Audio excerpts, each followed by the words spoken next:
안녕하세요. 원더뷰입니다. 차트 보는 기술. 오늘은 골드를 다뤄볼 텐데요. 미국 이제 개장 직후의 모습입니다. 가스하고 크루드 같은 경우에는 개장 전부터 이제 흘러내리기 시작을 했었고요. 그리고 이제 나스닥 같은 경우는 장중 고점을 돌파를 하면서 14,790 정도였죠. 거기에서 이제 고점을 찍고 지금 하락 전환에 있는 모습이고요. 골드 같은 경우는 1810.6달러, 장중 고점은 1815.7달러. 아무튼 오늘 이제 골드 같은 경우는 상당히 좋은 모습을 보이다가 쭉 하면서 하락세로 전환이 됐죠. 뭐 이 얘기를 왜 드리냐라고 하면 뭐 골드를 매매하시더라도 골드의 어떤 특성이 어떤 건지, 그리고 다른 어떤 상품들과 연관성은 어떤지, 유사성은 있는지, 그런 걸 항상 보면서 거래를 해나가시라는 거. 지금 시장은 보죠. 1810달러가 조금 전에 차트였는데 지금 1792달러. 대략적으로 20달러나 흘러내렸습니다. 한 계약으로 치면은 200만 원 돈 되죠. 왜 이렇게 흘러내렸는지, 또 어떤 차트를 보고 매도 접근할 수 있었는지, 혹은 뭐 이전의 상황에서는 어떤 식으로 매수 접근할 수 있었는지 제가 보는 관점에서 한번 설명을 드려볼까 해요. 자, 골드는 뭔가요? 금이죠. 금 같은 경우는 어떻습니까? 제2의 안전자산, 그리고 뭐 달러 대비했을 때 뭐 근본주의라고 하죠. 어쨌든 화폐로서의 가치를 갖고 있습니다. 요즘 이제 화제가 되고 있는 뭐 비트코인, 가상화폐다, 이제 아니다, 이제 이런 얘기들이 있지만 어쨌든 금, 그리고 뭐 엔화 이런 애들 같은 경우에는 화폐로서의 가치를 갖고 있고, 뭐 시장이 뭔가 요동을 칠 때 안전자산으로 분류가 되면서 시장에 반응을 합니다. 시장 상황이 대체적으로 뭔가 출렁이고 안 좋을 때 상승하는 게 금이었지만, 뭐 작년, 올해 들어서면서부터는 이제 다른 모습을 나타내죠. 증시가 뭔가 안정적으로 상승을 하고 있는데 골드가 같이 올라가고, 그렇죠? 그래서 뭐 카페 자료에도 나와 있습니다. 골드와 달러 어떤 식으로 유사성을 갖는지, 혹은 디커플링 상황이 되는지, 이제 이런 부분들을 차트적으로 비교를 해볼 필요가 있고요. 그러다 보면 어느 시점에서 골드가 반응을 하는구나, 내지는 골드가 먼저 선행을 하는구나, 이런 어떤 부분들을 파악을 할 수가 있겠죠. 골드 한번 일봉부터 보죠. 1673달러. 올해 이제 3월 달에 이 저점 구간에서 찍고 반등을 합니다. 1900달러를 넘어서죠. 가뿐하게. 그리고 일종의 이제 급락 형태로 하락세를 보였다가 1750달러까지 떨어졌다가 반등을 합니다. 자, 장중 거래를 할 때 어떤 식으로 판단을 해야 될지. 저 같은 경우는 이제 추세적으로 골드를 많이 이용하는 편이에요. 시장의 어떤 저점권 혹은 이제 고점권이라고 판단되는 지점에서 시황적인 부분과 더불어서 차트 함께 보고 매도 추세 진입 혹은 매수 추세 진입. 그래서 비교적 길게 손절을 잡고 뭐 단기적으로 어떤 추세 구간을 갖다가 수익으로 취하는 방법을 택하고 있습니다. 이제 주로 단타 같은 경우는 오일이라든지 나스닥 선물을 많이 하는 편이고요. 골드도 변동성이 뭐 살벌하죠. 사실 크루드 오일은 비교가 안 될 정도로 지금 큰 폭으로 뭔가 움직입니다. 이거 지금 1분봉인데 한 2, 30만 원씩은 그냥 왔다 갔다 하죠. 2, 300달러씩은. 그런 모습들이 있기 때문에 뭐 단타로서도 적합은 합니다. 근데 이제 호가 안전성은 좀 떨어지는 편이죠.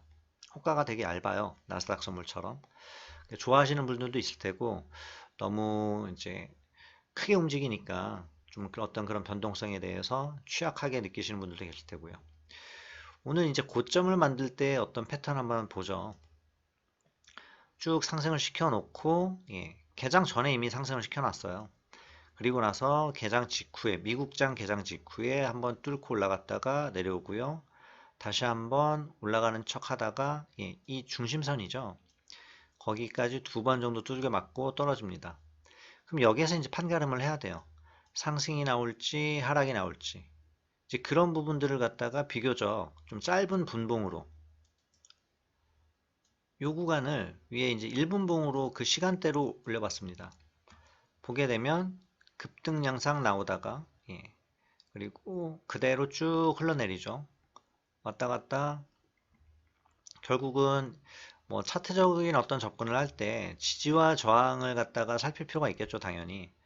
보게 되면 이런 어떤 차트적인 흐름에서 중심선은 이 가격대라고 볼 수가 있습니다.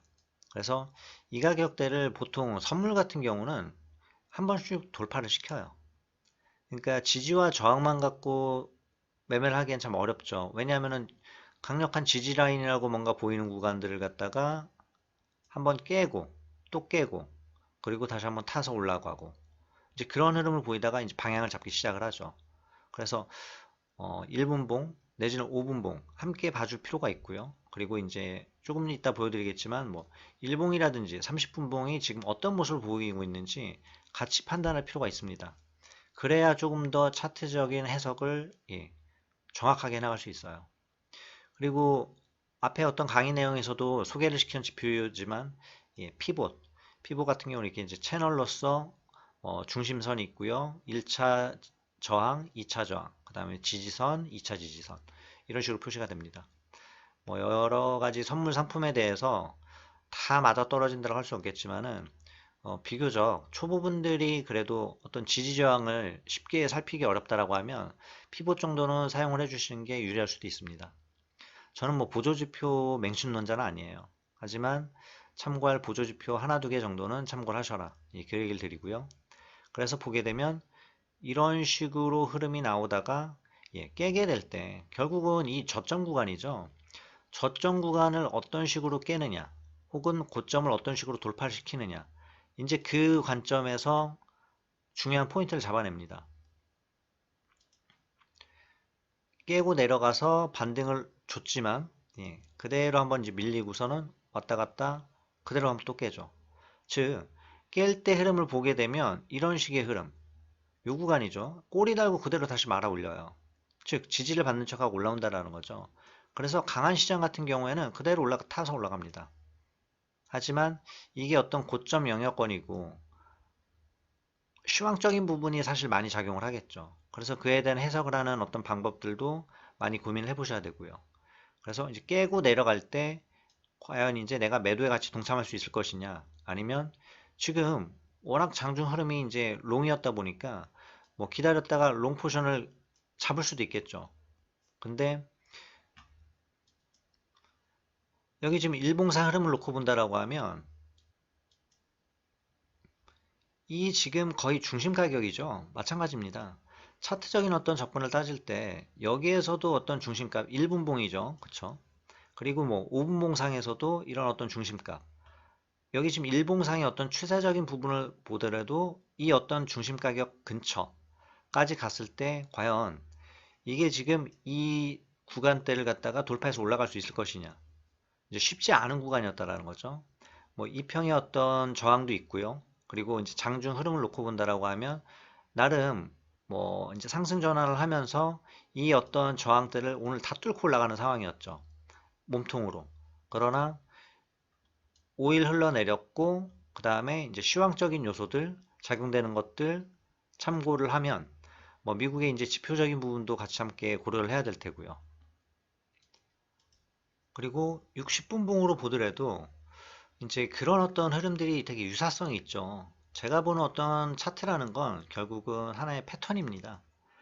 내가 조금 자신 있어 하는 구간대에서 진입을 갖다가 시키고 그리고 그 진입이 맞았다라고 하면 포션을 갖다가 조금 더 끌고 가는 전략.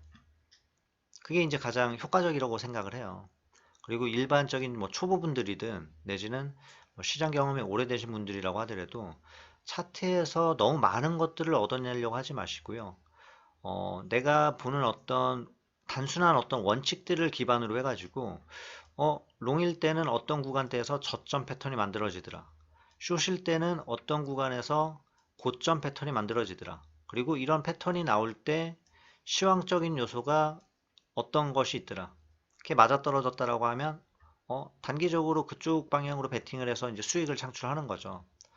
60분봉상으로 보게 되면 이렇게 쭉 타고 올라왔다가 하락을 할 때 이 어떤 흐름의 모습이 사실 이제 차트적으로 봤을 때 유사성이 되게 높죠. 똑같이 그렇게 흘러간다는 아니어도 아, 이런 식의 뭔가 흐름이 만들어질 때는 중간에 어떤 그림들이 연출이 되더라라는 걸 갖다가 판단해 놓고 대응을 해 나가는 거겠죠.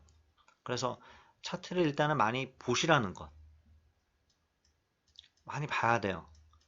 두 번째, 그 차트에 따라서 내가 계속 반복적으로 진입이 있어 봐야 됩니다. 그냥 눈으로 보는 거랑, 정말 내가 진입을 시키고 가슴이 조마조마하고 내지는 또 긴장 상태에서 보는 거랑은 차이가 되게 크죠. 그리고 세 번째, 차트를 댈 수 있으면 프린트를 해서든 내지는 내가 뭔가 손으로 수기로라도 한번 그려봤으면 좋겠어요.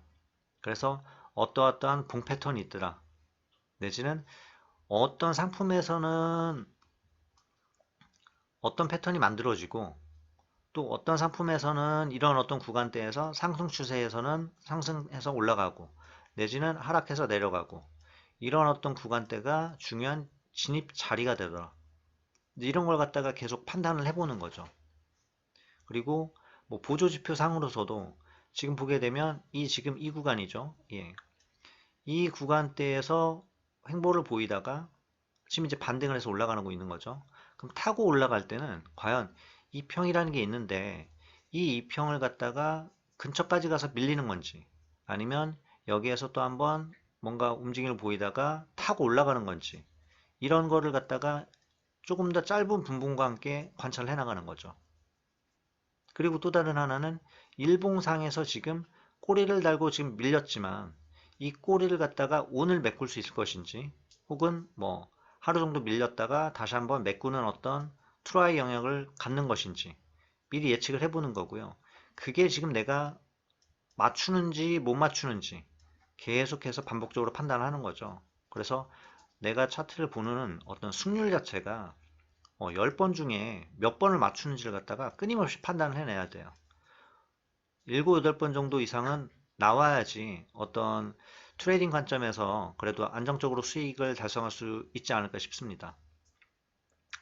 카페에 보게 되면 제가 어떤 매매했던 자료들이 상당히 많이 있어요. 해외 선물뿐만 아니라 뭐 국내 선물 옵션들 그리고 뭐 증권사 실전 투자 대회에서 해외 선물 부분이었죠. 증권 3사에서 우승을 차지했습니다. 그거에 관련된 인증 자료도 지금 들어가 있고요. 한번 차트를 제가 지금 말씀드린 어떤 관점에서 한번 기록을 해보고 또 관찰을 해보고 좀 그렇게 매매를 해나가셨으면 좋겠습니다. 그리고 끝으로 반복적으로 드린 얘기지만 시황적인 부분을 갖다가 해석하는 능력은 증권사 리서치 자료를 좀 반복적으로 읽어보시고 또 이걸 갖다가 어떤 시기에 어떤 리서치 자료들이 나왔는지 자 골드가 테이퍼링 얘기가 나올 때 왜 가장 먼저 반응을 하면서 뭐 급락을 했는지 혹은 코로나19 팬데믹이 나오면서 한번 출렁이었지만 그대로 먼저 젤 타고 올라온 게 왜 골드였는지 이런 부분들을 갖다가 알고 있어야 되겠죠. 늘 반복되진 않지만 어떤 유사성이 있게 흘러간다라고 하면 그 부분에 대해서 포커스를 두고 지금 시장 상황이 어떨 때 골드가 움직이고 또는 어떨 때 크루드 오일이 움직이는지 이런 부분들을 함께 정리를 해 놓으시면 첫 번째는 지금 거래하고 계시는 뭐 크루드 오일이나 그쵸? 골드 이런 애들이 있을 거고요. 상품. 그리고 두 번째는 뭐 유로라든지 엔이라든지 이런 애들이 보게 되면 통화로서의 어떤 상품들이죠. 그리고 이제 제가 뭐 자주 거래하는 뭐 곡물도 있을 테고요. 농축산물. 그래서 얘네들이 어떤 상황일 때 반응을 하는지 개인 투자자들이 알기 위해서는 리서치 자료를 반복적으로 읽어보고 거기에 따른 어떤 차트와의 비교 분석을 통해 가지고 함께 이제 판단해 나가는 거죠. 그래서 차트에 집중하는 거는 시황적인 요소와 함께 패턴에 집중하시라는 것. 그러다 보면 분봉의 흐름만 놓고 보더라도 지금 뭔가 깨서 내려가겠구나. 혹은 이제 뭔가 어느 지점에서 반등의 흐름을 보이고 어느 가격대까지는 가능하겠구나. 이제 이런 어떤 요소들이 판단이 되더라는 거죠. 그리고 중요한 거는 설사 틀리더라도 자신감을 잃지 마세요. 다만 내가 예상한 부분과 다르게 시장이 나는 골드가 이 지점에서 상승할 거라고 봤는데 탁 하고 꺾이는 흐름이 나오면서 내려가고 있는데 고집을 부리지 마시라는 거죠. 왜냐하면 레버리지를 얼마만큼 쓰시는지 모르겠지만 어느 한순간에도 생각보다 큰 손실로 연결될 수 있는 게 이 해서물입니다. 그렇기 때문에 틀렸을 때는 바로바로 인정을 해주고 그리고 그게 맞았을 때는 내가 이런 부분들을 수익으로 연결을 시켜야 되겠다. 그런 식으로 반복적으로 트레이딩 관점에서 대응해 나가셨으면 좋겠습니다. 다음에 또 좋은 영상으로 찾아뵐게요. 감사합니다.